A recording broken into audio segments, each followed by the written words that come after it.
All right, hello everybody, and welcome to the last school board meeting for 2024. It's Monday, December 9th.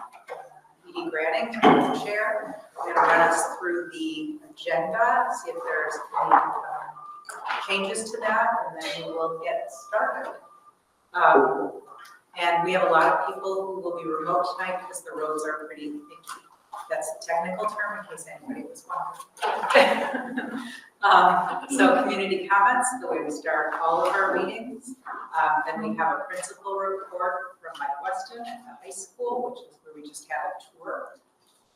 We have our budget development update and conversation with our legislators. We have about 3, I believe, maybe more that will be joining us.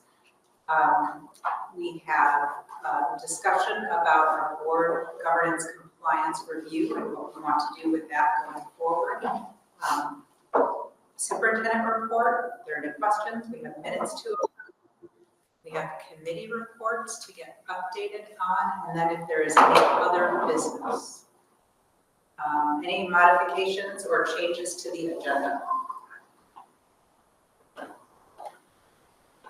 Okay, Pat, would you take us through a roll call? Yes, sure. Can you hear me? Yes, loud and clear. All right, excellent. Clara Adison, She will not be here tonight.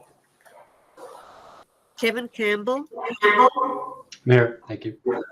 Heather Chadwick, Present. Allison Conant,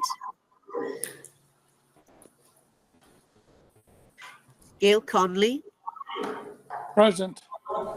Stephen Diglio, Here. Tom Firstel, Here. Edie Granning, I am here.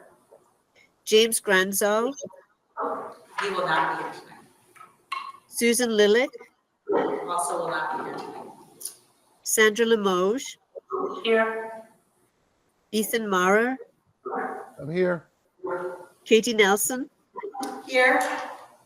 Lisa Pollock, Will not be here tonight. and student reps. We have Abby O'Malley Here. and Eli Wimet. Here.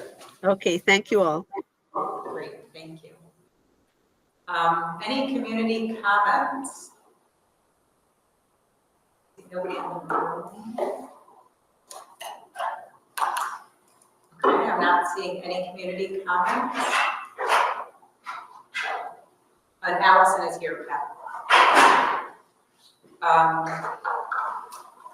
Mike, welcome. Would you mind telling us how long you've been in your role with the district and with the district when you start? Sure. First of all, I want to welcome those of you who are here to Mount Mansfield and those of you virtually to the high school. Thank you for being here. This is my 20th year in the district. First 7, I was assistant principal here, and this is my 13th year as the principal. Can I go to my report? Sure. Okay. You know, it's posted. I'm sure most of you took a quick look at it. There's just a couple things I want to highlight. And the first is a program that's been around at MMU for all 20 years. I've been here. It started 21 years ago, actually, and that's the 9th grade co-op. And what the 9th grade co-op attempts to do is to provide support for 9th graders a little bit closer to that wire they're walking without them really knowing it, without the idea of a middle school team. So because we talk about it, I think 9th graders know they exist, but a 9th grader is in a group of about 60 to 70 students, and they share an English teacher, a social studies teacher, a science teacher, and a health and fitness teacher. They're kind of thrown into the blender so that it's a different grouping each time. Why do we do that? There's 2 big reasons. The first is just simple organization. It allows us to make, when we're teaching new laptop skills, when we're teaching how to write a professional paragraph, when we're teaching any of those skills that are going to be repeated across classrooms and areas, we teach it in one area and support it in the others. And you could do that without being in co-op. You know, you could do that across all your 9th grade classes and feel good about it. The next part of the co-op, I think, is the special part, and that is every 3 weeks in the beginning of the year, and as it goes out, maybe those meetings will get a little bit further apart. The teachers get together. There's going to be one administrative rep, there's one counselor's rep, and there's one rep from special education, and they go through the students. Who's struggling? Is that maybe a student struggling in English but nowhere else? Maybe there's something we can learn. Maybe there's a student who's been out. How are we going to support that student? We want to make sure we don't overload them. So what the 9th grade co-op does is it transitions students into a bigger setting with a safety net that isn't obvious. And I think it's a big part of the reason our transitions work well. So that's the program piece I want to talk about. The other two things I want to talk about from my principal report, the first is a watchword in education. It's engagement, right? But I think it's and maybe I know I'm biased, I've been here 20 years, I guess. But I think it's a living, breathing thing. Having students engaged in their learning, engaged in the community, is what I think is the secret sauce of MMU. How do we engage students? I'm sure there's a student at MMU. I'm not sure. I think that by the time you've been here a year, you have an adult in this building that you feel okay talking to. And we go, how do we do that? We do that through advisory. We do that through working very hard with our teachers to build activities into their classrooms where they find out about them. And what that does is, we can go back to Maslow, right? The first thing Maslow says is you gotta be safe. Well, if you're gonna learn, you're gonna take educational risks. You've got to be willing to raise your hand and say, I think that's the answer, or be willing to do that. And to do that, you need to be in a safe place. And the other piece about the engagement we do here is I personally don't do things that aren't fun unless I absolutely have to. And I think a lot of the things we do here are fun, be those advisories, co-curriculars. I mean, one of the very few things good that came out of co-op, COVID, one of the good things that came out of COVID is classroom walks. We have classes that go on walks every day. They go out for walks, and maybe it's the French class that's having French discussions, or maybe it's the math class. It's just taking a break from doing some big, ugly math problems. But it's just fun. And then the other thing I want to hammer on this is our kids are engaged outside of just the classroom. So we have, 80 to 90% of our students involved in co-curriculars. So when I say co-curriculars, I mean sports, music, drama. We had 37 active clubs. On every Wednesday, there's a 30-minute club period. Clubs used to be outside of the day, and if you played sports or music or did those things, you couldn't go in clubs. Now, clubs happen every Wednesday, 1:10 to 1:40. And, when we did our little tour, we saw the garden club. We talked about the clothing swap, which is part of the student action club. We have a fidget club, just students who want to come in and fidget and draw and sort of recheck. We have the mental health club, which last year people who were on the tour saw the Cougar Calm Space they made. So this engagement leads right into the third thing I want to talk about, and that is student leadership and voice. One of I'm really starting to feel good as we move away from 2020, 2021, is the first year back, we had 2 applicants for the school. This year we had 9. We had 9 juniors that filled out the application and came in and interviewed to be in this seat here. But we took all those other 8 and we found other places for them. We have them on the board's engagement committee. We have them on the student lead teacher committee. We have some of them on our equity committee. We have them on our MMU student voice committee. We also have leadership positions you see within, we've rebooted Cougar House. Cougar House is kind of a little bit like, if you consider student council would be the Senate. Cougar House is 1 representative from every advisory. We have about 60 advisories, so 60 people plus meet twice a quarter, about once every 4 weeks. And that's much more of a student-like, hey, why do we have to have this? Can we have that? Well, how do we go about doing it? I mean, one of the things that came up is they wanted to get paper towels back in bathrooms. When we first came back from COVID, there was this social media fad about filming themselves knocking down paper towels. I'm like, fine, we'll put some paper towel holders back up in bathrooms, but they got to stay up. Well, the kids have been working on that, and I think we have paper towels back up in every bathroom. You know, so there's just little, but that's, it's people like Abby and Eli who are here pushing you all to consider them, and you treat them as equal players, to people coming to me saying, hey, can we get more vegetarian options at the meal? Can we, so I just think that, I think there's a lot of neat things about this place, but I think those are the three I'm looking to highlight right now, and I have these two to help me. We can answer any questions you might have about anything in this report, or anything in general about MMU, or anything. They're really smart. So, and I just, for folks, I apologize for the folks who are remote. We are down to one owl, and I understand it's a little difficult to hear us. So when we're in the room, we're going to have to really speak up. I'm sorry. You did great. I need to speak up. So questions? Go ahead. I have a question. What would you say is one of your biggest challenges right now that you face? You know, it's so hard because in my mind, it's the students who don't regularly attend. But we just had that MMUUSD survey, and we had 10 professionals from other schools who looked at our attendance numbers and said, you don't have an attendance problem.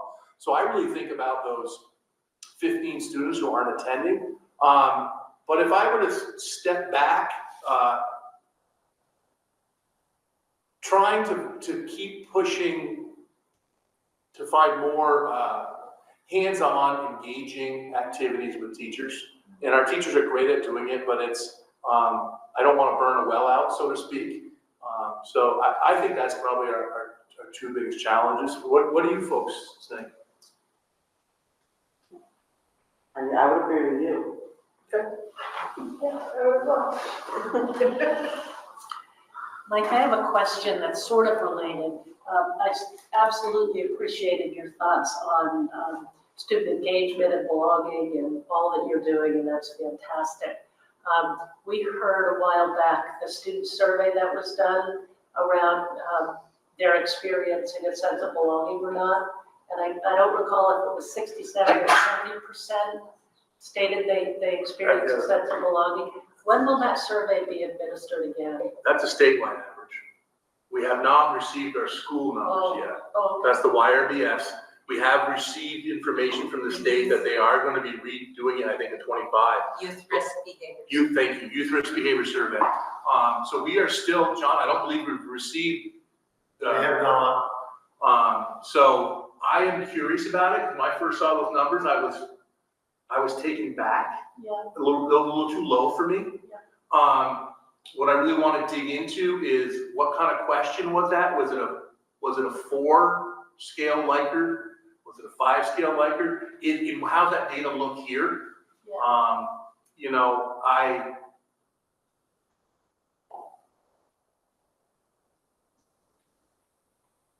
I know students might not give me the answer I want, when I ask a question, but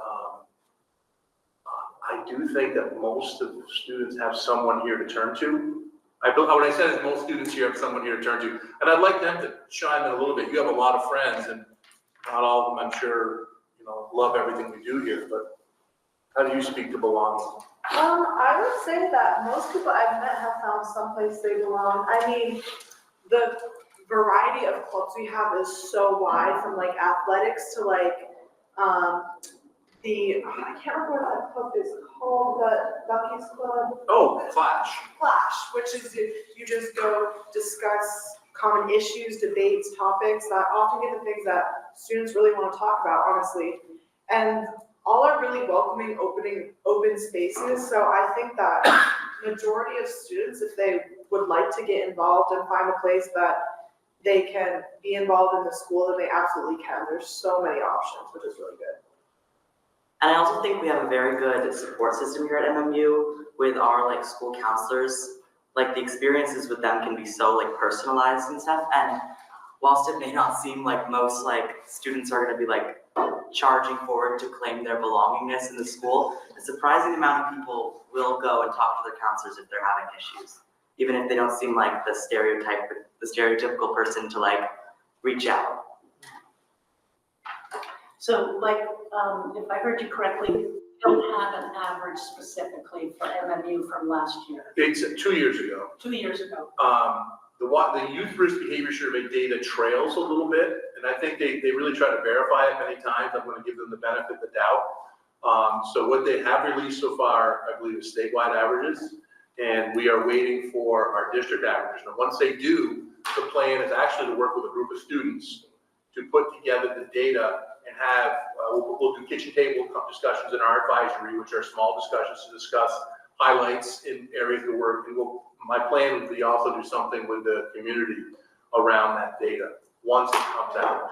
That's what we've done in the past, and I don't see why we wouldn't do that. Sounds great. Thank you. I was going to ask a quick question too, Mike, and this, I'm not sure whether I've got the organization right, but in terms of some of the issues that were raised at a previous board meeting about, for example, the Spanish immersion program and moving from middle school to high school and addressing curricular sort of disconnects, with the abilities of students who are going from one language program into the first year of high school.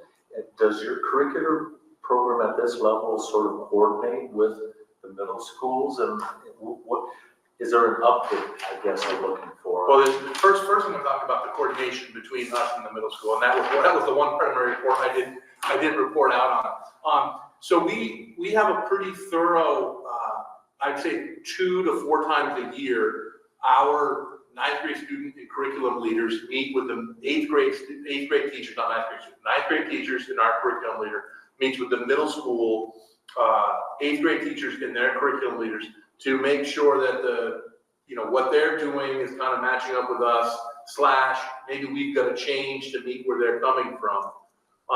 Spanish immersion is something that we are spending a lot of time talking about, and the question really is, where do they, by they I mean these students who are going through the Spanish immersion program, where do they best fit in?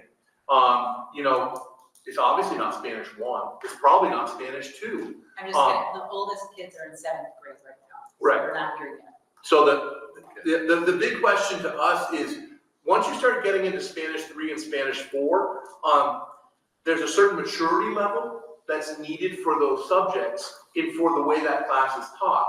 So is that appropriate for your incoming 14-year-old? Maybe we're going to have to tweak that a little bit. We've been talking about ways to do that. So sometimes the high school is thrown into the deep river without anyone warning us. In some ways, we have the better end of the deal here, right? We see it coming, we can plan, we can take our best chances. And I believe it'll be a smoother transition for us because we can be a bit more individualized for students. We have more resources.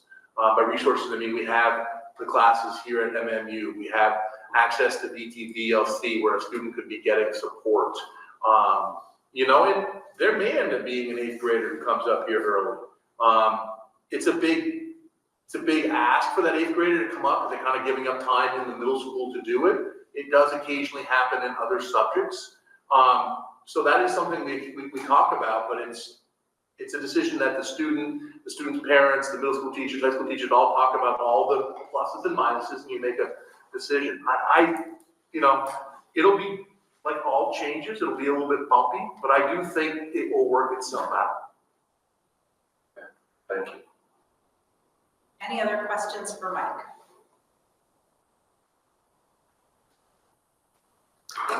Thank you. Appreciate you being here. You have to stay for the rest of the meeting. Oh, Ethan, do you have a question?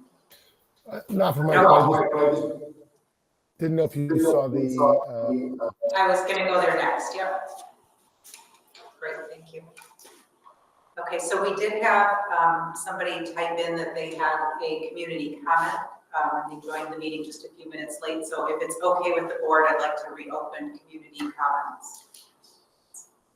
Great. So for community comments, community members are limited to no more than 5 minutes per person. The board requests that participants clearly state their name, place of residence, and topic of comment. The board will take no action on items raised during community comments, and dialogue exchanges will be for clarification. Molly, go ahead, thank you. Thank you so much for letting me jump in. Is there an echo happening for everyone else? So we only have one owl in the room, so we hear you perfectly clearly.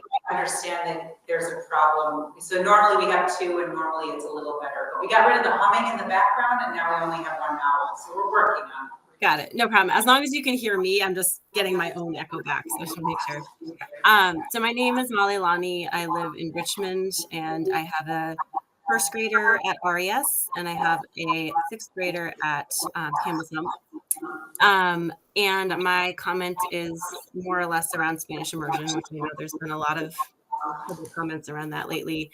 And I was actually able to listen to the recording of the last couple of school board meetings, just to kind of get a sense of what other families were saying, because I'm still kind of learning more about it. But what I've been hearing is that, well, a couple things. One, I hear a lot of parents talking about a lot of gratitude that they have for the school putting a lot of resources and time into the development of the Spanish immersion program. And also concerns around the ability of the schools to meet the needs of their children as they're aging out of the program. At the same time, I'm hearing other parents talking about concerns around other classes not getting prioritized in the way that the Spanish immersion is, and feeling like the needs of those students aren't being met because other resources are being diverted to the Spanish immersion program. And I know that there's been a lot of talk around how, in terms of financial resources and things like that, that isn't necessarily the case. But I would argue that if we're talking about potentially expanding the program into the middle school and the high school, that it takes resources to build something like that. And my other concern on a personal level, sorry, I've got kids in the background. My youngest is in first grade now, and she is testing ahead of her peers. And when I asked her, her teacher, how are we going to challenge her this year, given where she's testing? And I got some apologetic language around how, there's a lot of behavioral challenges in the classroom right now, and that's kind of taking precedence. And while that's a bummer for me, I also understand the limitations of a public school education, and that we really need to cater to the children who are behind and who are struggling and who need more support versus, a child who's testing ahead. And so my larger concern for her classroom in particular is around the fact that her class has been evacuated twice because of unsafe behaviors of classmates. I got a call at one point because another classmate was dysregulated and hit my child in the face. So there are clearly behavioral things happening, and I'm hearing that from other parents from other classrooms as well. The RES Spanish immersion program was started kind of right in the middle of the pandemic. I mean, it was right before it happened, but pretty soon after starting it, we knew that there were going to be challenges for kids around social emotional skills and all kinds of other things, stress in the homes. And so the school still made a conscious decision to prioritize that program. And I do think that it was at the detriment of prioritizing the social emotional skills of all students, because, that the energy and time put into developing that program has to come from somewhere. So those are my main concerns, especially as we look to potentially develop this in the middle school, where I have a middle schooler, and, I want to make sure that her classmates are getting their needs met as well. So I think that is the gist of it. Thank you for letting me speak. Great, thank you. John Alberghini was taking notes. I'm sure that he or Jeremy will be getting back with you about that. Any other community comments while we're open on that? Okay. All right, thank you for coming tonight. Budget development updates and conversation with legislators. Look at us right on time. John and Cole, I don't know who's going to, and then I think we just learned that if we can mute the room when someone on screen is talking, it's much better for you all, so I will do my best to remember that. I'll start. I'm going to go through the informational slides, and then really at a high level, Cole's going to talk a little bit about summary, that all this information is linked in the agenda. We can put it on this.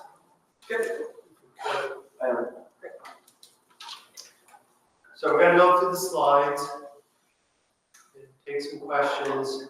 We worked really, really hard over the last several months, taking a look at every line in the budget, taking a look at our enrollment, what the needs of students are, what our individual education needs are, what some needs are of students that are on other plans, and I think we're pretty close to being able to share with the finance committee a budget that we think that we want to present to the community. Again, it's been a lot of work, a lot of discussion with. Can you put it on present mode? With our administrators and really looking at each line in the budget. We have made some reductions, and I think we have a budget that is conservative but meets the needs of students. So that's the first page. Brett, could you go to the next one? So these are some high-level considerations when we're thinking about the budget. Currently, we're studying the revenue picture and the revenue sources that are coming to us from the state of Vermont. And we got the first run of our pupil count. So we're studying that to see where we land. I do want to let you know, I think that our long-term weighted ADM, which is our long-term weighted population, is going to go down. So that will have an impact on the tax rate and our education spending per pupil. For economically disadvantaged students, the numbers are going down across the state, particularly in our region. The information that I've gotten from the Agency of Education, I think you saw this email, Nicole, as well, is that for the last, I think 4 years, people have not had to update if they are eligible for Medicaid.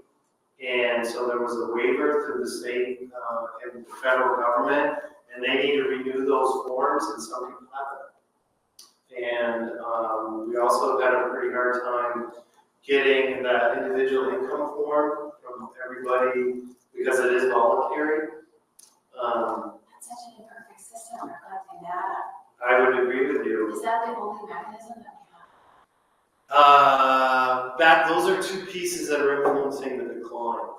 They're also, they do look at the percentage of people that are on food assistance, but this income form is pretty critical. And I think across the state, in most districts, there's been a pretty low return rate. So we did another blast for people that haven't figured it out.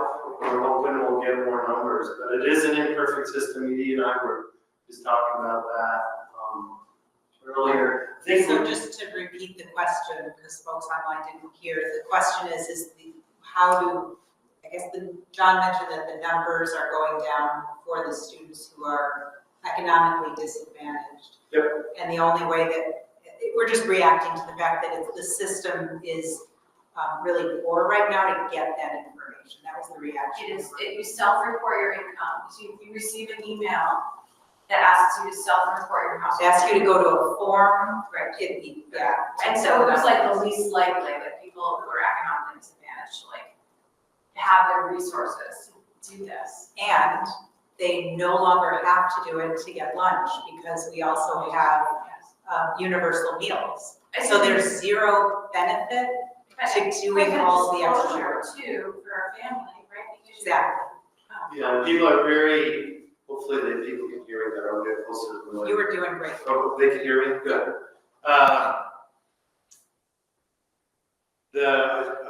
Like you said, one of the big drivers is now we have universal meals, so you don't have to report. And some people that I have talked to, they don't want to go to the state website to share it because they're nervous, afraid. Who's going to see it? What are they going to do with it? So I think it's something that we really need to look at. Not to go too deep in the weeds with you folks, but our economically disadvantaged numbers went up in the last weighted count. And that was because anybody that was on Medicaid counted toward in that number.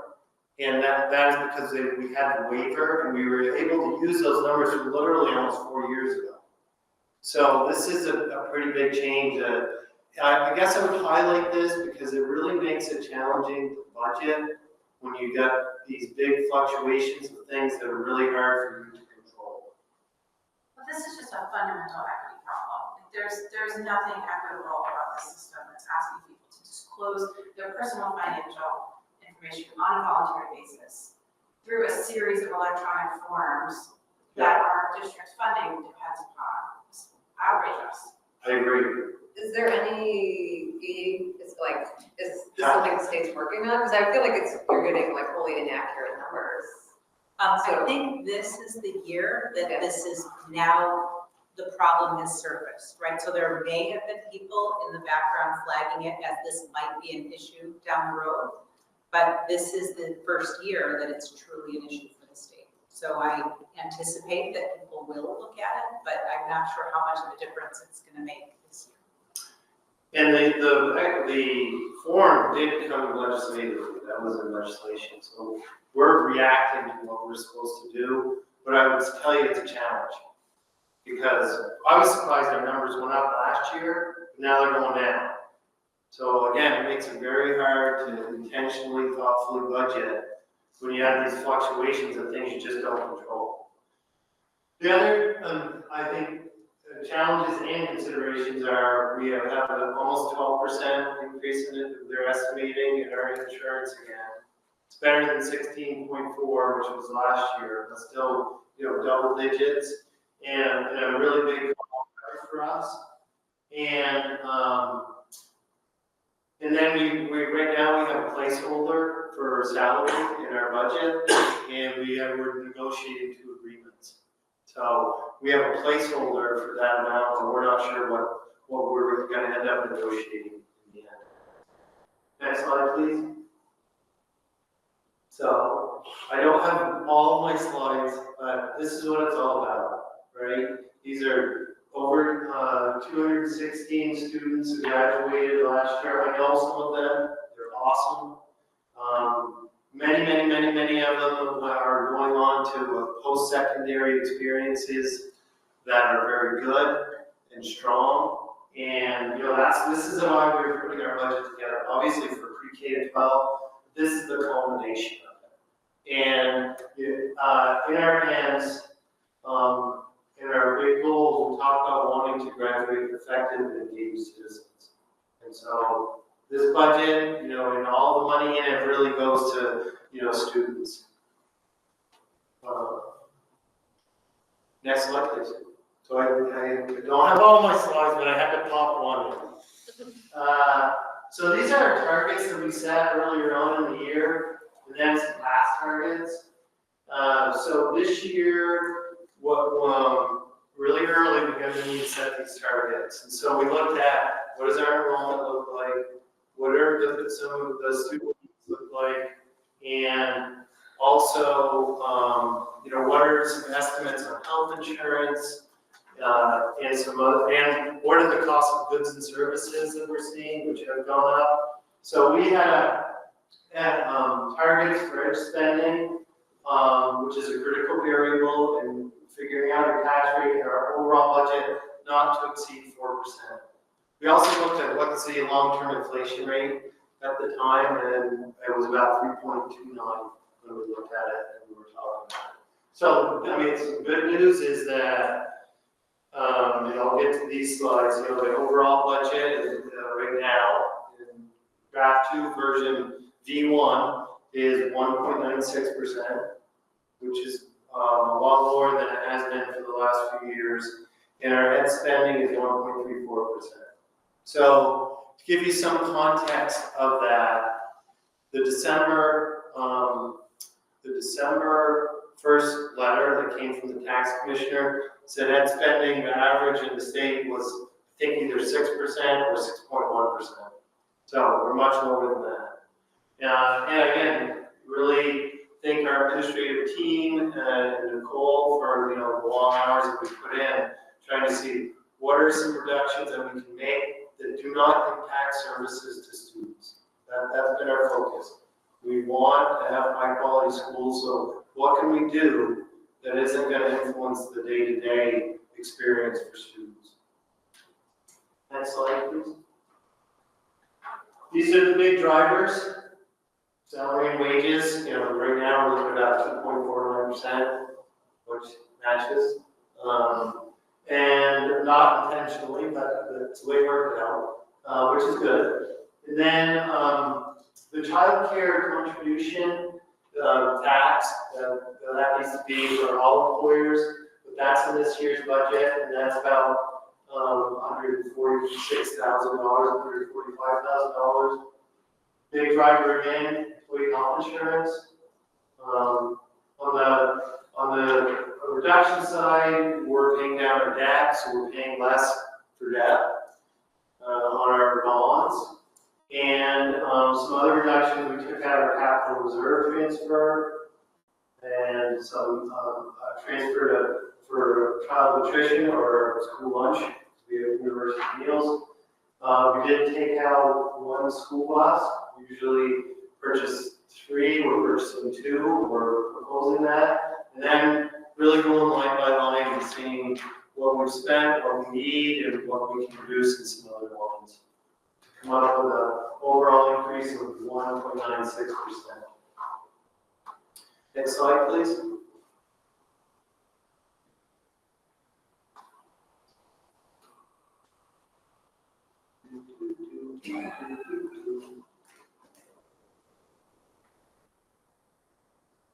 It's a good slide. Take it all in. What's the child, oh, sorry, also wasting time on. Go ahead, no. The child nutrition transfer, could you just say this? That's food service. So we used to put a lot, for us to be able to run our food service program and have a reasonable cost for lunch, and taking into account free and reduced lunch, we had to subsidize it. But the universal meals has given us an opportunity not to have to do that as much. So, you know, the bar graph is going up, but the change is much less, right? So, in FY24, our increase was 5.46%, last year's 8.77%, this year 1.96% at this point. Next slide, please.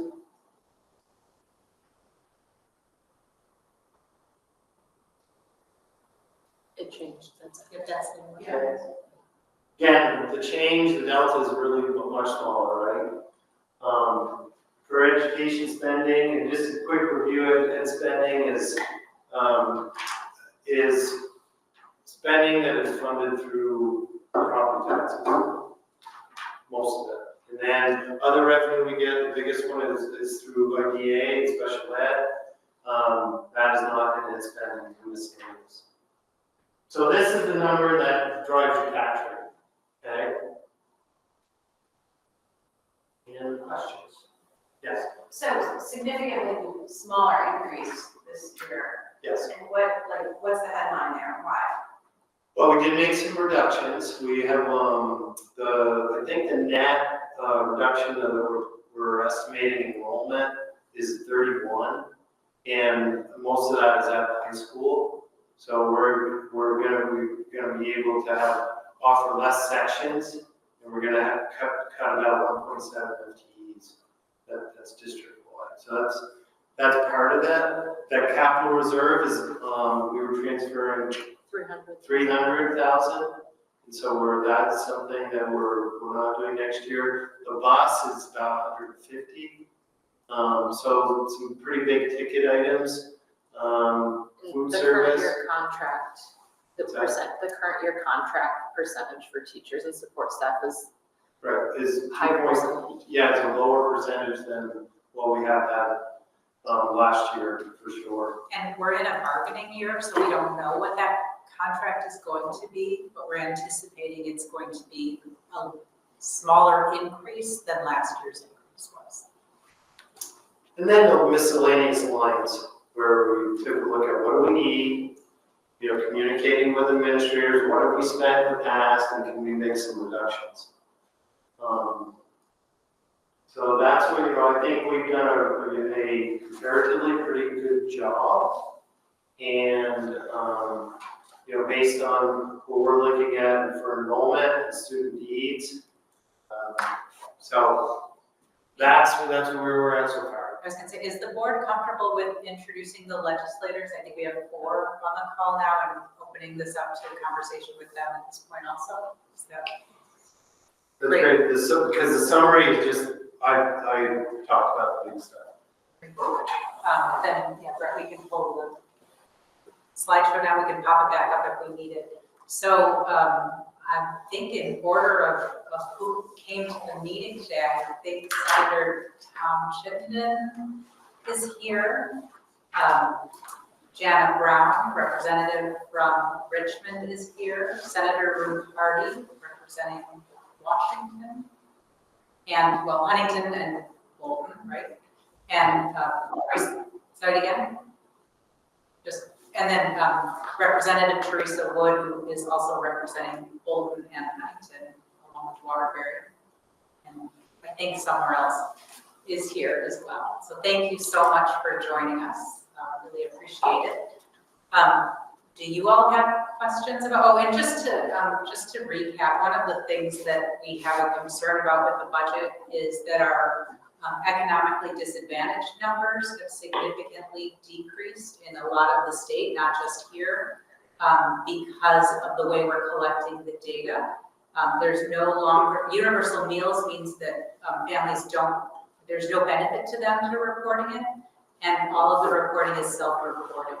So we're not using any other data at this point to get that information.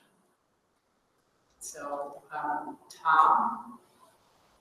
I guess I'll ask 2 questions. And I was saying Ruth Hardy, Senator Hardy represents Adison County, which I think includes Huntington, so not Washington County. That's what I was saying before. But you said that the economic disadvantage numbers have gone down. Do you, as a school district, see how many filings you have, so you're able to track what's the drop off been within your district, or is that all held by the state and you don't have visibility on that?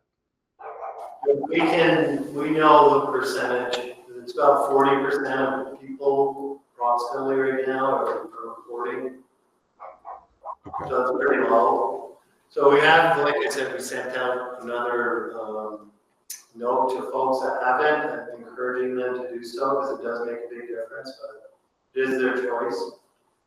Our population hasn't changed dramatically, but we are looking at a reduction in our economically disadvantaged students compared to last year. Yeah, if I can say something also. So last year we saw a large influx in that category due to the direct certification, the Medicaid eligible students that the state hadn't directly certified those numbers in the past. So we saw a really large influx. And as John spoke to, that was people who qualified during this COVID and post-COVID environment where families weren't having to reapply. Now we're in an environment where families are having to reapply. We understand that it's a really lengthy application process, and there are people who are automatically ineligible due to that waiver going away. So we had 1 year of, this mass increase of people who had been eligible in this COVID and post-COVID environment, and now that waiver is taken away, we're seeing that huge reduction. As a quick follow-up, I'd welcome if you come up with ideas that you think the state could do to incent or make it easier or at all improve that reporting process, because I know how important it is. And then the last question I'd have, and I don't need a follow-up, is how many FTEs did you say you've had to reduce to get to these budget estimates? Was it 1.75? It broke out on me. I'm just kind of curious. How many positions you had to reconsider based on the declining enrollments? 1.7. Thank you.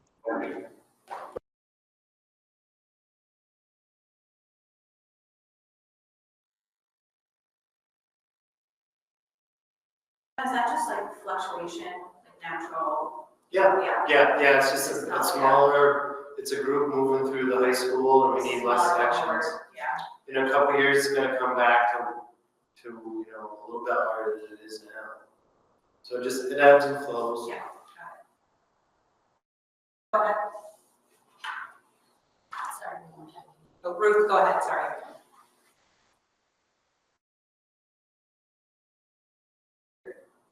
You're muted.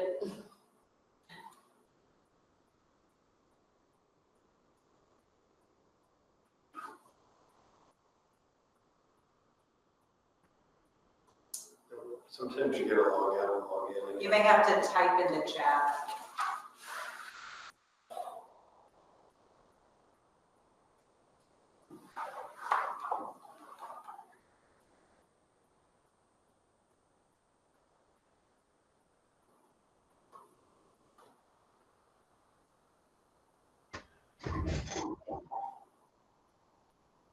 No, I can see your lips moving, but I can't hear you.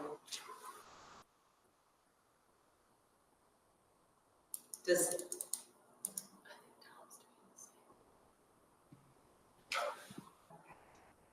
but if you want to type in the chat, you can type your question in the chat. I can see your lips moving, and I can see that you're not muted on the camera. If you want to log out and log back in, that's another thing that sometimes works. Other questions? I have a follow-up to the previous question. Yeah, go ahead. So my question's around, if you're sending out these forms, how do you know if somebody, given that, you know, the financial times that are going around with high property taxes and everything, how do you know if someone new has fallen into this category? How are they being captured? To get the form sent to? I'm not sure that we have that level of detail about new people. It's more of a gross number. Yeah, so I guess my question is, I feel like there's also like there may be a lot of people that are being missed the opportunity to even fill out this form, let alone people that aren't filling it out because of various reasons. We don't specifically target anyone who, I think your question was, fallen into that. Yeah. That it goes out to everybody universally. So it's in Power School forms, it's communicated, I believe, in district happenings, or it's in. Well, that's good feedback. Yeah, so it goes to everybody. All right. It just went out last week. Yeah, we sent another blast out for anybody who. Kevin, go ahead. Thanks. Can you hear me? Cool. Yeah, just to respond to the open-ended question from Senator Chittenden, and at least in my opinion, if we can get everybody in Vermont to declare their homestead on a tax return, they should be able to do the same thing for what we need this information. It should not need to be administered by all the individual districts. Just include it as part of a universal reporting on your tax return and leverage that.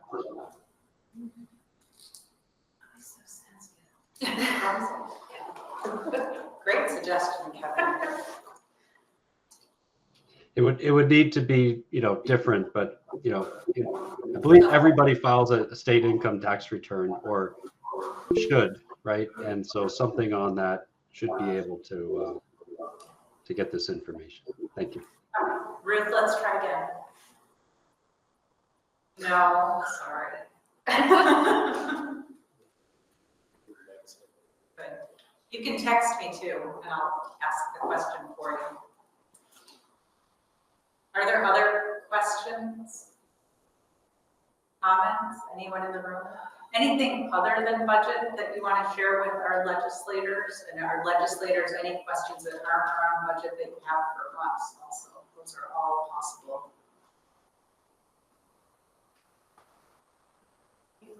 Ethan, go ahead. This may be going too far off the rails, but I was curious about some of the stuff that was in the superintendent's report and just some of the policy possibilities and, what the thinking is, because to me, there's a systemic issue here. School financing and big, bold thinking is really kind of the only only way to solve this problem. And it was an interesting spreadsheet that was listed in there. And I don't know where those pieces are going. And again, I don't know if it's really the right forum, but I just think the conversation about school spending is it's not going to be solved by not buying one bus or piecemealing some miscellaneous pieces or having a 1.7 reduction one year and then waiting for the bubble to kind of come back and filling that in. And that doesn't even address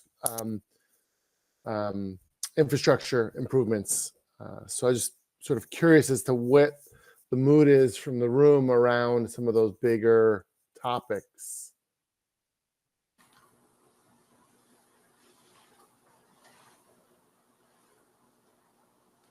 I don't have a question personally, but Tom, if you want to answer that, go ahead.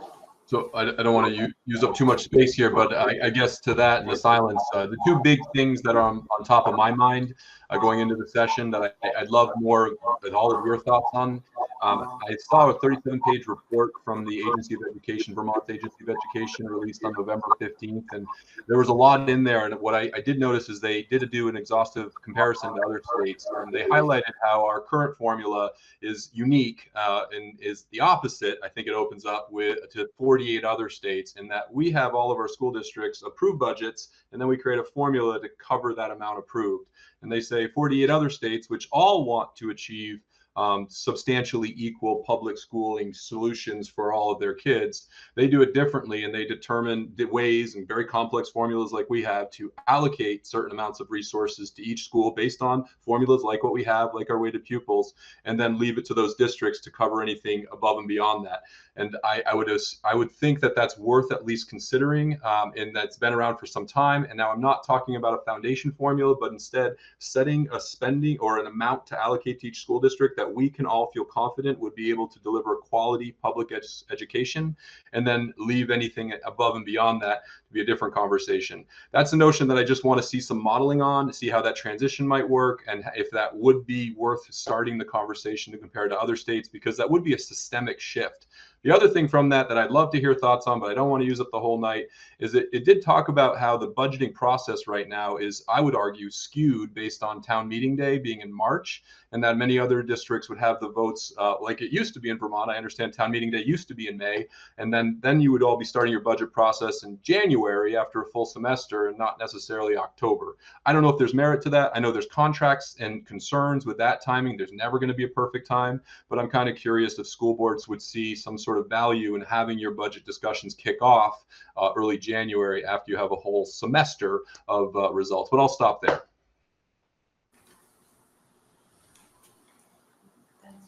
That's great. It's for us, yeah, What would be different if we did it later. for you? In my opinion, we're doing a lot of the work in October and November, and there's big chunks of data that we aren't, like the December 1st letter is when we're getting the property yield. This time in December is when we're getting that long-term weighted ADM number. Those aren't frozen until January, so it maybe just push us a little closer to have that information earlier on in the budget process. And at the same time, does it make sense for schools to say, this is the job that I want to do. I'm going to pick my graduation requirements. This is how much money I want to spend, and state, you give me that money. Does that make sense? Like that's the bigger question. So.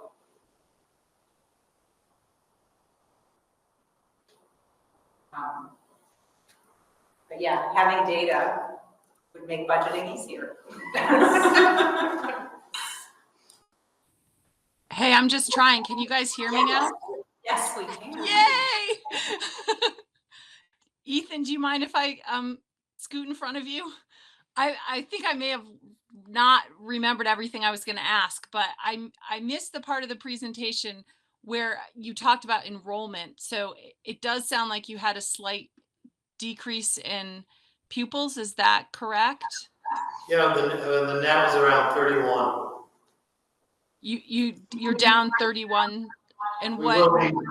We're estimating we will be down about 31 students. So what is that percentage decrease? I don't have your enrollment memorized. Yeah,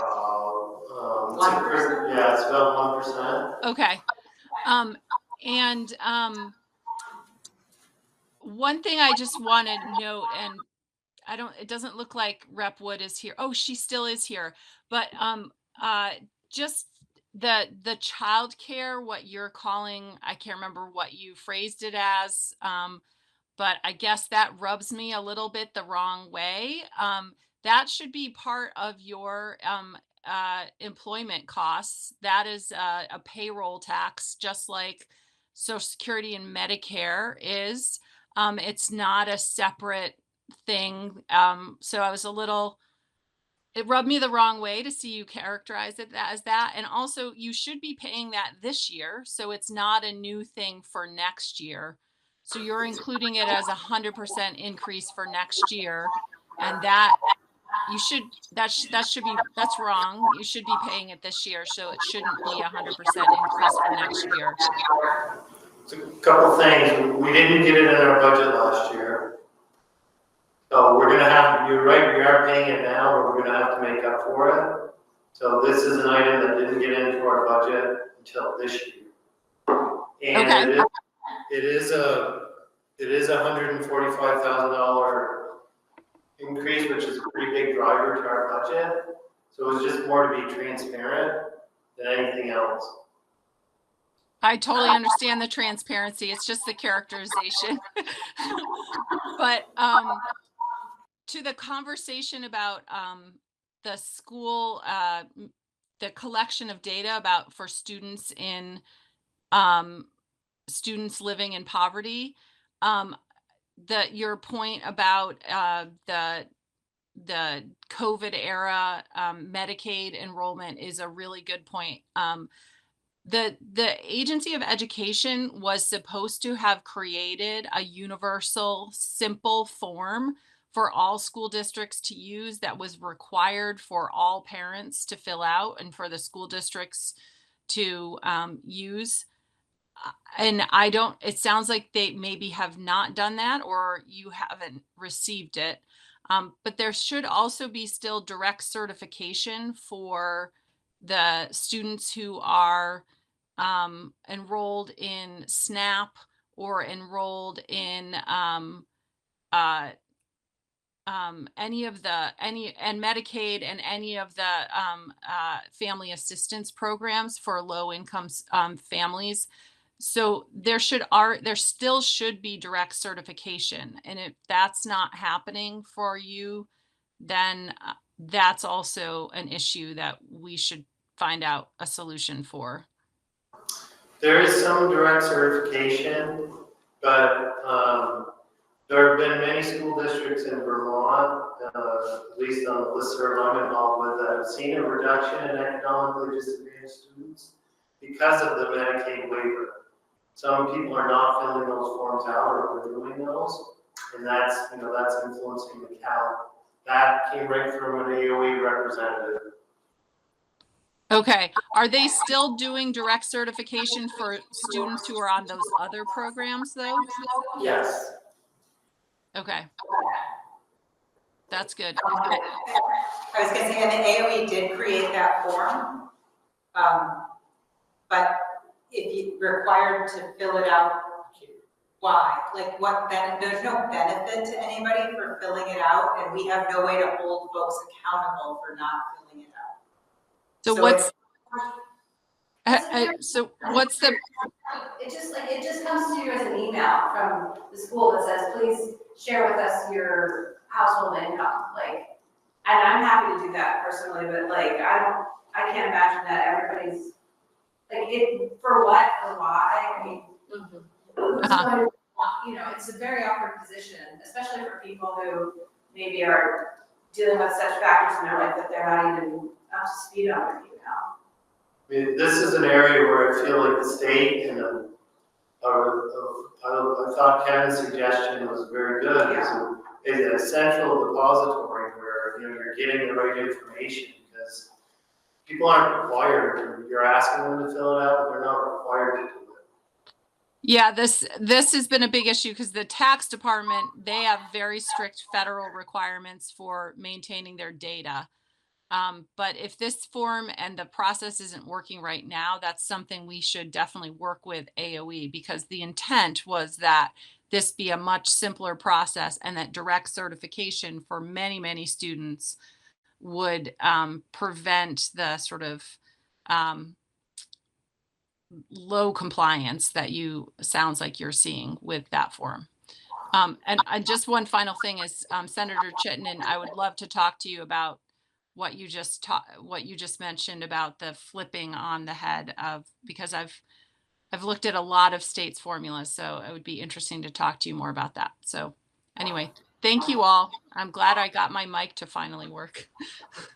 So Can you just say what you objected to with the characterization about, I'm curious what part about that you said, like you objected to the characterization. Well, I did see that Representative Wood she texted in or wrote in the chat that that's what it's called in the law. So, if that's what it is called in the law, what it sounds like is that you are,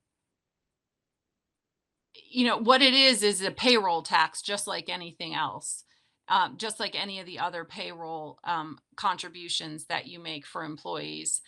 And so to have it separated out as a budget driver when it really is just a cost of employing employees seemed a little odd to me.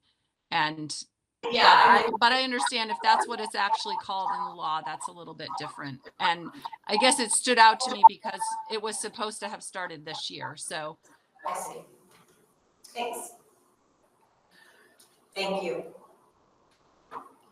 Other comments, questions, budget, legislative? While we have you here, one of the things that John and I were talking about is technical support from the agency. We passed a law for boards of cooperative services last year, but the agency has not been able to provide, we talked with all the other districts in the region, and to be able to have services in one place that we could all use would be incredibly beneficial.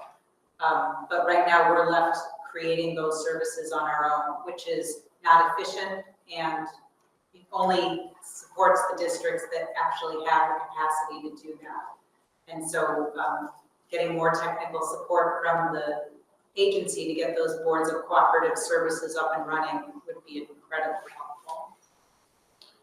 Yeah, I agree.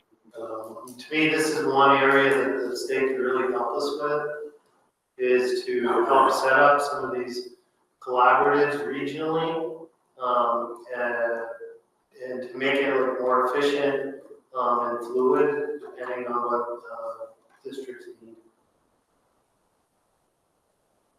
Go ahead, Theresa.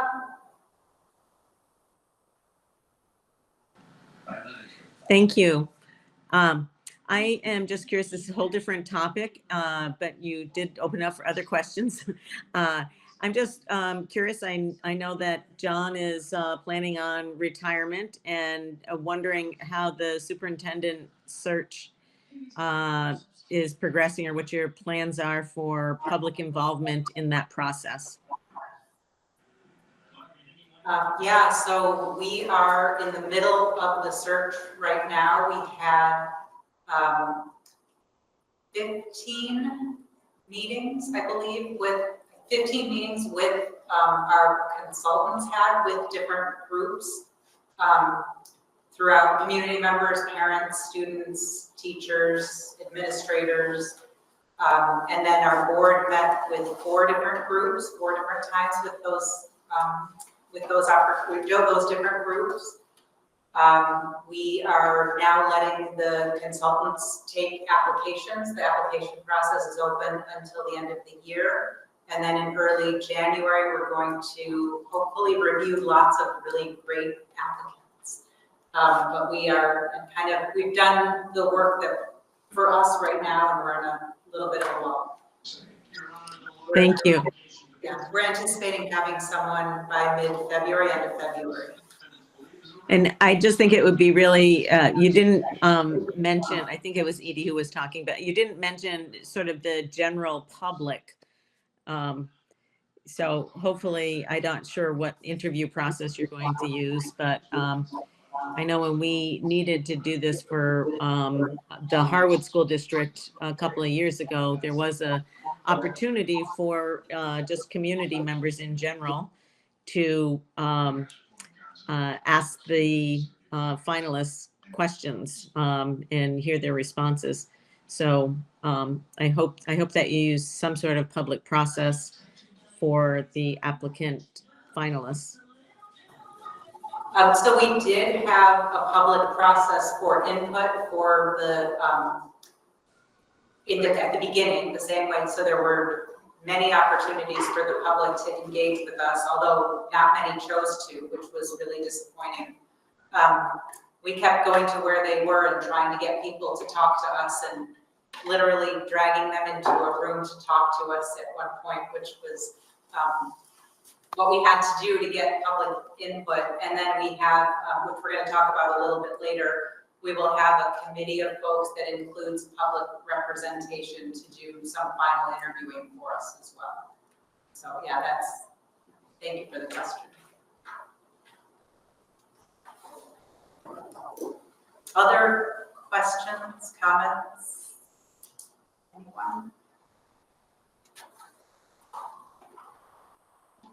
All right, well, you're welcome. Thank you so much for joining us tonight. We really appreciate it. I know the weather was ugly. We have a lot of board members remote tonight, and I know that getting out on the roads was a little, I had to drive a mile and it was dicey for me. So thank you so much for showing up boldly, and we look forward to continuing the conversation as the session goes on, or after it starts, I guess.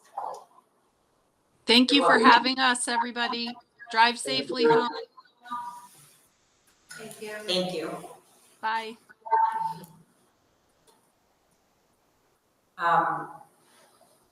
So that's where we are with the budget. We have January, our meeting in January, we're going to vote to approve it. 13. So January 13th, we should have final numbers. The Finance Committee is meeting this Thursday, and then that will be the final. There might be. We'll see. We're going to talk about it. We'll be close. There are things that can happen between now and 13. We have some time to be able to make some adjustments if we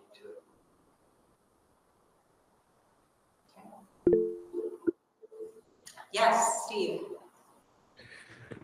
During one of the Finance Facility Committee meetings, we talked about what a flat budget would look like and what the trade-offs would be. Has there been any progress on that? We can definitely share what the numbers would be. That isn't anything we have put together. Certainly can. I believe that was one of the things we talked about, not the last meeting, but the meeting before that, just trying to get understanding of if we don't go with the requested budget and we end up with a flat budget, what that looks like, what the trade-offs are. Yeah, so it's a $1.1 million decrease roughly, right? I'm just doing the math quick. And that would be significant staffing decreases. I think that's where we would have to cut. So what you're asking is how many staff would we have to cut to decrease the budget by 1.1 million? Yeah, like what the trade-offs are. Because I mean, I'm just kind of looking at the overall trends. Since 2021, we had an actual budget of 46.5 million. And within 5 years, we're up to 61 million. That's a pretty big increase. And it just, I could see people pushing back and us having to fall back to that anyway. I mean, I'm not sure. It just seems like that's a lot over 5 years to be going up. And I understand there's factors to it, but yeah, I'm kind of uncomfortable with how much it's gone up in the last 5 years. I understand there's been a lot of hard work done to keep it in check. It's just still the nature of the reality of the numbers. Is that the education spending budget or the total budget from 2021? I believe it was well, it's hard to tell when you go back and had the actual versus the budget. So I'm not sure what was voted on and what wasn't voted on, not being there at the time. But the actual budget shown was 46,518,000. And the budget requested was like 50.1 million. So it was like, yeah, they came in quite a bit less than what was requested. I'm not sure how it all shakes out because I believe there's like a $60 million actual price, and some of that may have been offset by grants or other things. I just still trying to get a handle on things as well. But Okay. Will you be at the meeting on Thursday? I will be there at the beginning of the meeting. I have another board meeting for another town board at 6:30. So I'll be there 6 to 6:30. Ethan, go ahead. Yeah, I think part of the conversation was just also trying to give those talking points about what it would look like with either a flat budget or a significantly reduced budget. So whether it's something very specific about this is going to be taken away, or Edie, as you said, just like X number of FTEs that would be at risk to maintain a no increase. But my recollection was it didn't have to be a specific budget. It just needed maybe general talking points. But Steve, maybe you remember more we asked for more detail, but I can't remember specifically about that. But I do remember us talking about what it would look like without making an increase. And I think that's where the one bus came off, and the other miscellaneous stuff. Well, we can come on Thursday with what, FTEs would look like. Yep. Thank you. Go ahead. Thank you. Allison, sorry. I'm still trying to figure out when the Act 127, implications hit. Is it in this budget or is it, are we feeling it already? The current budget that we're in right now. Okay, and yet we still have a much smaller increase, much less significant increase this year than we did last year. It would come in when we look at the weighting. Because we're a student that is, we're a school district that's impacted, we're, I hate to use the word negatively, but we are, our weighting. So we have a tax rate cap that will be implemented this year. That's part of 127. And as you recall last year, what we presented to around this time last year was completely different from what we, like a month later, when we came back with it. So, I think there's a chance that I don't know what's going to happen, but there could be some water still coming under the bridge, down the road. Go ahead, Kevin. Wow, quick. I feel like in terms of the budget process that is in front of us, expecting the board at our next board meeting to adopt is a little aggressive given where we are right now in terms of what's been shared, and in terms of how many pupils we're going to have and what the effects are on tax rate. All that's going to have to be digested in that one meeting and then adopted by the board. Is that what I heard? We're hoping to have it approved by January 13th.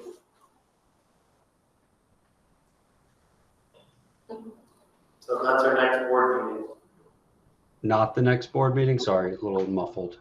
Yes, the next board meeting, January 13th is the next board meeting. Yeah, and I'm just, I'm on the finance committee, so I might have a little bit more background on it, but I feel if I wasn't, and I guess representing that voice on the board, I feel like that's a big stretch to go from where we are now, where you've just kind of showed overall budget number. And then at the next meeting, we'll have one meeting to digest the, anticipated. It's a good thing that the budget presentation was recorded for the the last public meeting, and we can record again the finance committee meeting that's going to go over it in detail this week, so that board members have plenty of time to digest it and come with questions. That's what, I guess that's what we're gonna have to do, is kind of do the prep work before the meeting so folks can come prepared. I've been hearing some questions now, like if we can't get all the questions answered in advance, maybe rough. So I guess that's the message. Come prepared. Come prepared. We'll pump out a lot of information. Maybe a suggestion, maybe we link the recording to the agenda for the next school board meeting, so that we can watch the recording of the.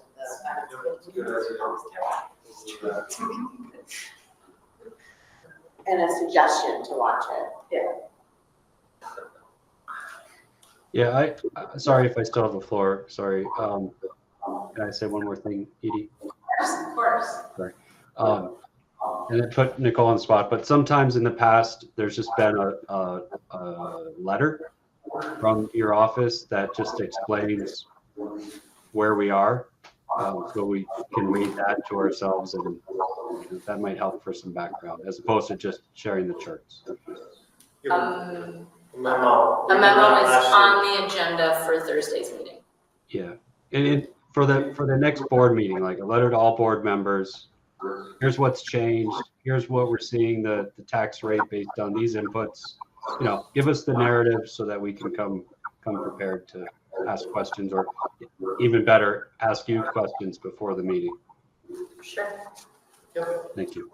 Yes, thank you.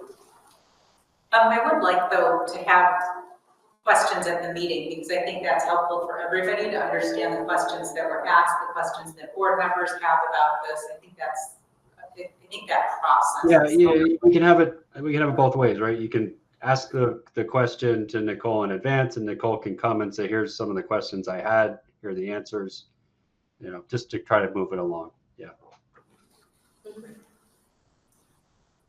All right, are we ready to move on? Awesome. Okay, so our next agenda item is to talk about the board governance compliance review. So at our next board meeting, right, John? Yes. Or is it in later? At an upcoming board meeting, it is our job as a board to review policy governance review, sections 3 and 4 of our policies, which is how the board and the management work together and the board roles and responsibilities. And so these are survey questions that we have used in the past, which got some pushback last year, and an assessment tool that we could also use, that we have used in the past and other in the past. So we have done both of these in the past, but not together. Nope. And so the question to the board is, how would you like to evaluate whether we are following our policies? Do we want to do, and if we did the questionnaire, we would obviously put it into a Google form and have it tally for us. So I'm looking for input, I'm looking for a board member who might want to lead this process, or 2 or 3 who want to work together to do that. But I'm looking mostly for, do any of these questions get to whether we're doing what we said we're going to do? It's January 27th. Okay, so we have a month, 6 weeks.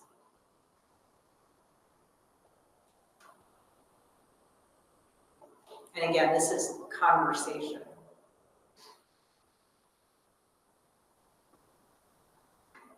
I have a question about how it would be conducted. So if we were to do survey questions, is that like we do it as a board, or is that as we do it individually and then discuss as a board?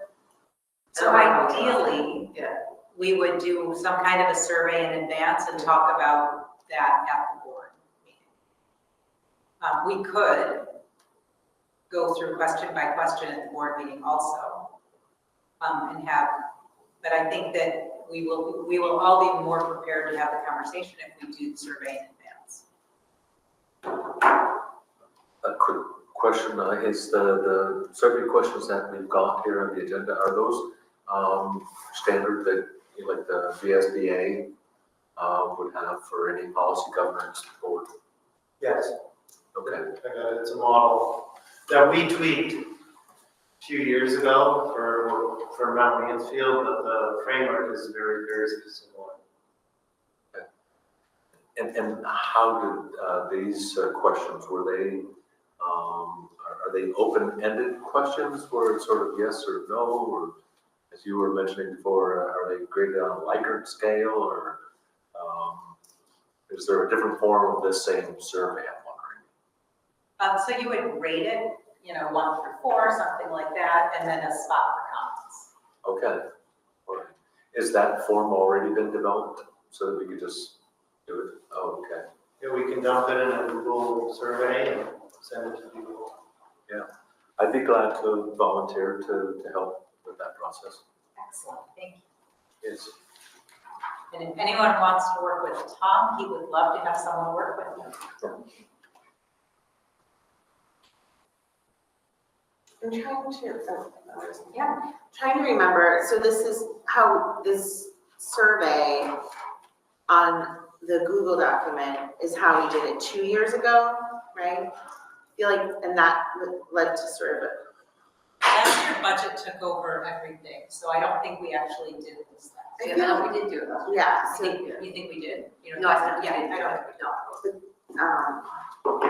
I don't feel like that was a great experience, is how I remember it. I feel my memory is making me feel like it didn't, for some reason, didn't capture the full involvement of the board. And I can remember the conversation devolving into a lot of community engagement questions. So I think what this tool says all makes sense, and I've seen versions of this in other policy governance books that we have available to us, but I just want to caution that something was lost in the translation between us filling out this information and the results, and then the resulting conversation. And I don't know if anybody else remembers that. That's why we're doing this now. Okay. It's because of that. Yeah. And maybe I'm remembering it wrong, but I do remember the conversation, and I agree with you, it did devolve. And we used the 6 or those 7 questions, but it's been a while since we've done the PG assessment, post-COVID. But you're right, the survey that has the 7 questions, that I don't believe that it was a very effective survey. And so they were different questions. Yep, totally That's different. what okay, Totally great. different. Yep, somebody, a couple of board members worked on the one that has the 7 questions, but we have not done the policy governance survey since COVID. Right, okay. But you're absolutely right, it was not a great experience. And that was my recollection. Yeah. More of a feel, it's like a feeling, I can't quite put my finger on what was wrong there, but. I agree. Yeah, so here, my recommendation would be that we take the policy governance assessment and modify that.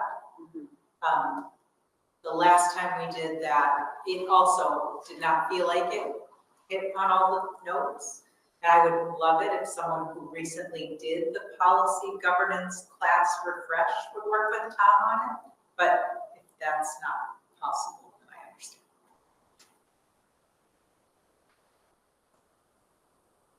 I think we both inhale at the same time. I have no idea how to think I was gonna say that, so. Not that I don't wanna work with you, Tom. I would love to work with you, but I don't have enough space on my plate for this. I can help. Yep. And maybe Andrew, who just did the, maybe that. Yeah, because he did it, we can both work on it and then get it in the Google form and talk about it. Cool. That would be great.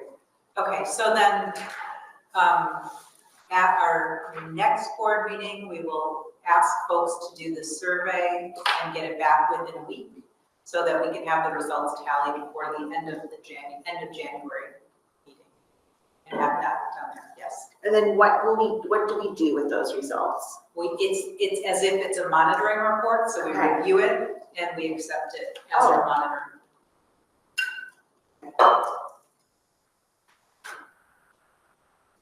Great. Anything else on that?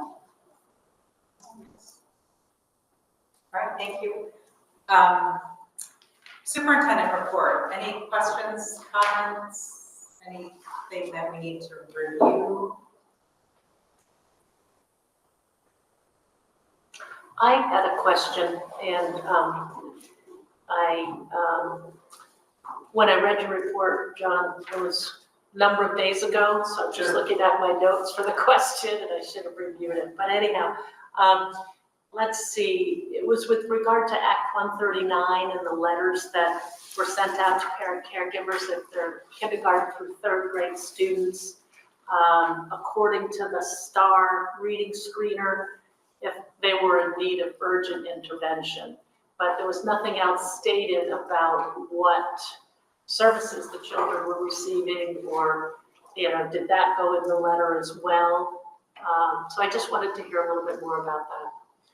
Yeah, I mean, this is part of just making sure we're informing parents. Okay. And that they know the interventions that are happening in schools based on this information. So most of the time in the prompt and educational support team meeting, if it already hasn't happened, there is some information in there about like what's the continuum of services and what should be happening. So parent caregivers get that information, specifically what interventions? No, that would be really based on what the specific student, because every student is different and would really be determined based on we call them educational support team plan. Right. So parent caregivers get that information specifically about their child? Yes, from that meeting? In another form, not in the letter. Yeah, right. But parent caregivers are informed of services that their children are getting, right? Or need to get, or prompt services. This is a way to make sure, another way to make sure that no students fall through the cracks. Great. Excellent. Thank you. You're welcome. Other questions or comments? It wasn't in the report, but, sorry. No, go ahead. I heard maybe about some staff changes in the preschool program. Oh, Kyle, I didn't put that in because I didn't know at the time. Oh, yeah. But Kyle Hibbert, who's our pre-K coordinator, Who's so great. he was great. He's got another position. So we have that advertised. We're trying to fill that position. Same, like just a kind of even swap transition, same sort of. Yeah, we're hoping to get somebody that has an administrative endorsement so they can help with supervision and evaluation. Oh, great. So, but Kyle's done a great job. Yeah. Yeah, a really good person. Great to work with.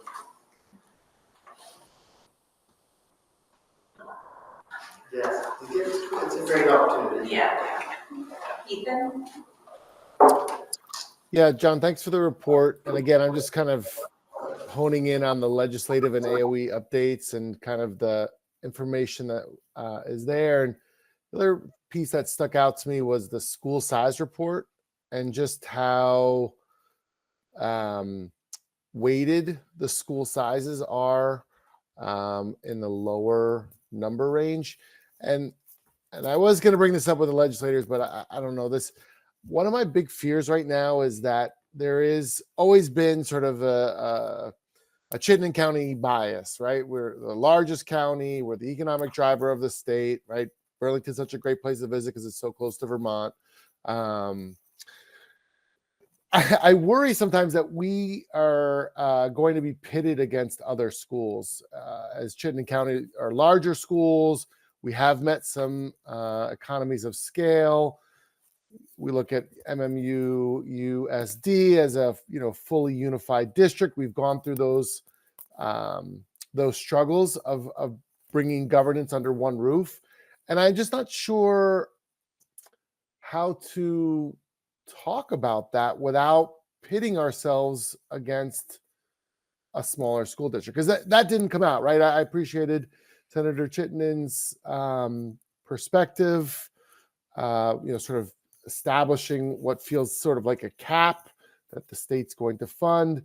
But the reality is there isn't a lot of conversation about what is an effective school district cost.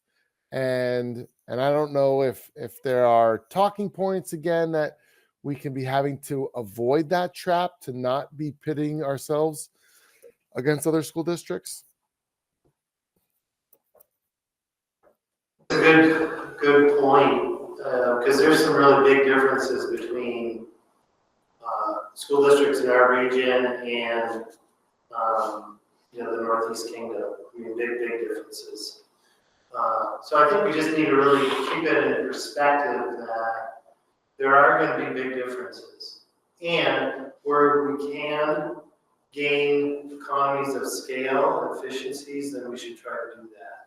But there will be big differences between Lunenburg and Richmond.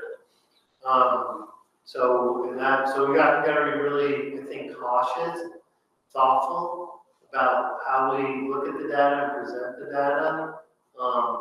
Having said that, when you do look at the state profile, we compare pretty well in every category. When you look at some of the cost drivers, so I think maybe folks might be able to take a look at some of the things that we have done around needs-based budgeting, and it might be interesting to know. Can I restate maybe, Ethan, something that I may have heard you say, but I'm not sure if I heard you say it? If the state decides to fund an education that doesn't include all of the opportunities that we offer in the larger schools in Chittenden County, how is that going to impact us? Is that part of, that's the other side to the question, right? Yeah, I mean, I think that's sort of the underlying piece is, sort of saying, here's the minimum that the state's willing to allow you, and then you raise your funds separately to do those other things. And that just, again, sort of pits districts against each other. Yeah, and the state profile certainly did as well. Yep, and a little more central education support and direction would limit some of the differences. Right. Certainly there's benefits there to be, to look at. I just, again, I'm only thinking of a perspective of, sort of fighting for every dollar in the ed fund is sometimes how it feels, and not wanting to be a steel cage match. I have something to say to that, which is that I often feel a tension between the fact that I feel a responsibility to like families in Richmond. I mean, because those are the people who vote, and so often in these kinds of conversations, it's like trying to prioritize, who are you really supposed to be showing up for in these conversations? Obviously, we all care a lot about what happens across the whole state, and like we would be engaging in board work if we weren't community minded. But it's like, how do I want John and our district to have the most resources. I kind of, it's difficult for me to really contextualize like all these other things, because it's even difficult for me to wrap my head around our own budget a lot of the time. So it just becomes challenging when we're saying like, we're hitting, inevitably everybody's looking at a pie and everybody wants a slice, and it's really hard to say, like, hold something back for the kids in our district so that other kids in other districts have something else that I don't really have a good sense of even what that looks like. I just find myself feeling this tension a lot when we talk about the budget cycle and how things work at the statewide level. There's only so much that like my tiny little brain can factor, and I often default to, mostly, I think in every occasion, we'll default to like what's best for all the students in the district, in our district. But I do question sometimes if that's really where we're supposed to be coming from. I think that's really fair. I think that until last budget cycle, it was mostly invisible to boards how much local budgets impact the state, right? Because, you know, we always felt like it was a black hole. But, you know, we're focusing on our budget, we're focusing on our district, we're focusing on the needs and the trade-offs that we're making here, and we're developing a reasonable budget for our taxpayers. And we want to go forward with that. And last year with the new law, that was when it became a much greater tension, right? And all of the other increases that went along with it. So I think that's a fair assessment to where we are and what we're doing. And it is our job to look out for our district. It's our job, right? That's the hat we're wearing when we're sitting in this room, or whatever other room we're sitting in. And now we have a better understanding of what's going on with the Ed Fund. And yeah, we have to think about that too, but that's not our primary concern. That's somebody else's, you know, the folks we invited. They have to think about how everybody making their own decisions impacts the rest of the state. And is that working? But would it be fair to say that that's not really like the conversation that we get or the information we get from the governor's office? Like those letters seem to make me feel like I'm responsible for every student in the state. And that is how the representatives and senators made us feel last year when we presented our budget. You know, put that hard stop on thinking, and I feel like we've taken that really seriously as shown last year. And in this year's budget, you know, we aren't getting a school bus because we're thinking about the state and the greater Ed Fund, because that is what has been tasked of us. So I just feel like I want to publicly say that, you know, I totally agree with you, Allison, but it's not like you have an internal conflict. We're getting this from the highest office in the state, giving us that responsibility. So that's why it feels extra conflicting, I think. No, I think that's fair too. And again, I think that the responsibility for the statewide system is not the responsibility. We can't change the statewide system. Other people can, including the people who are looking to us to make better decisions.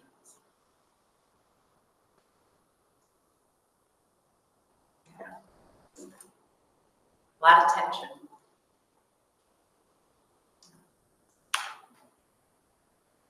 All right. That was the superintendent report. Can I get a motion to approve the minutes from 11/11? Just say it out. I think motion to approve the minutes from 11/11. Thank you, Heather. Seconded. Thanks, Sam. Any discussion on the minutes? Gail's ready to go. Yeah. All in favor? Aye. Any abstentions? Any opposed? Unanimous, thank you. Committee reports. So the HR committee is working on a couple of things. We're working on, as you all know, the superintendent search and just starting negotiations with the teachers union and the support staff union. The only thing that is new to highlight today is that we finalized the advisory committee that will be interviewing the finalist candidates before the board does, and it will have a makeup of staff, community members, and students. And there will be a lottery for just about all of the positions, if not all of them. And it will be posted on our website shortly. So I'm happy to go into more detail on that, but I think it's going to be pretty clear on the website. And then when we come back from vacation, when do we come back? On the 3rd? Yes. On the 2nd of January, all of the requests for folks to participate in the lotteries will go out, including on Front Porch Forum to community members. So if you want, I can do more detail now, and if you want, we can talk about that more later. How much people want to hear about that? I got distracted by my own community or my own comments for the community engagement committee.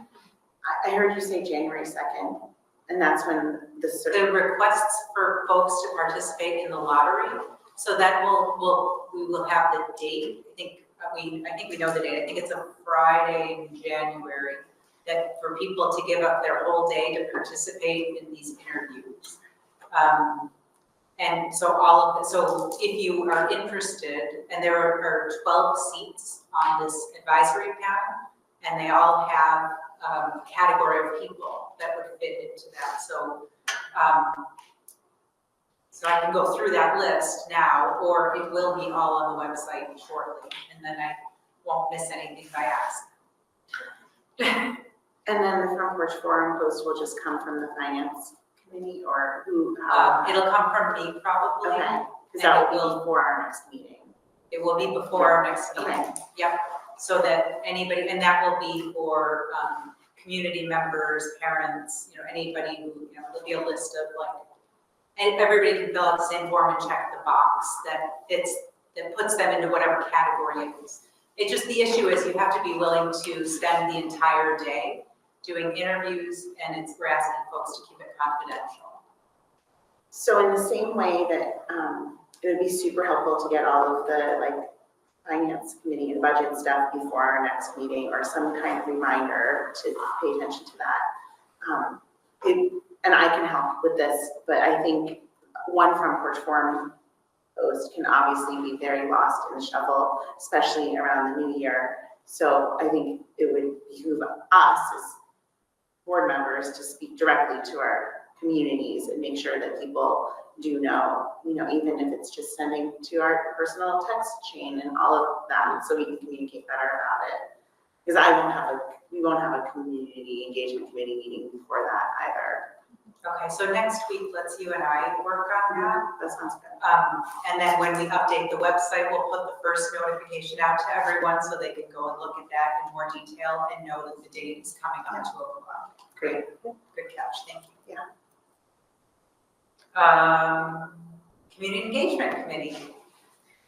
We met briefly last week just to really reconnect. We went over some of the highlights from the conference that focused on community engagement. We just talked about making sure, and we have to connect about this, some of the superintendent hire information gets a little bit of wider distribution. And I worked with Lisa to make sure that post for this meeting had a lot of extra information, and we've been trying to make an effort to think about what's important and make sure that the posts for these meetings have more than just the agenda to this meeting. And that's that. Finance and facilities. Our most recent meeting was the presentation of the first draft of the budget at Gibson on the 21st. It was recorded, so I encourage everybody to go back and watch it. It was very informational. And then, our next meeting is this Thursday. So, that. Regional Advisory Board, Kevin, do you have an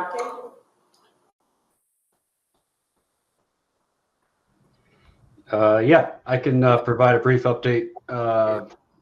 maybe you can fill in some of the pieces I don't update. But Regional Advisory Board met last week without me.